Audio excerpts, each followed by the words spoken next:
من توقعت من حوصلام ولا نور زندان ولا سلمان خم وكو بير مية بلام دايك مانا جرنا وانا كوا لمن جورترن الشيخ صالح إلى جندي السماق خوالي خوش به لأن قرأ نور سلمان ديار يستدي أو بتزبيني حاجات روشتوا بكيبلك لي داو اللي شهيد بوا ونش يشتوا روجك دوان وكو شاهد حلقان باسي أكن كز دسي بيوبداو بيخنا دروي زندان أقول بيخنا جرجور ديار مكارسات يجي زورنا خوش اللي هي خلق أمي بينا ومن نقل خما أو مجموعة كبيرة وبين تقريبا 250 كاس جوري كابون وقاعدش ما نقلابو هم يجنوا من على جانبو أو 250 تقريبا 500 كاس كابون دايك ميجرته وعليه سي من ضمان نمردوا لما هو يشلمانيا كا بهوي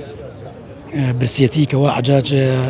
نيشتوا خواردني بيست بدربوا من علىنا وأوي بيست بدربيان وخواردني أمل نيو زندان كذا تنا سمونو أهبوا ديار أما هاوريك أمرت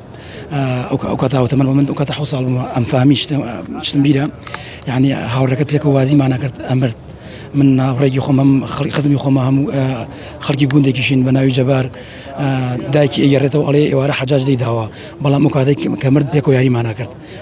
ديار ترساو نخوش كوتو مردوها دوس واصلنا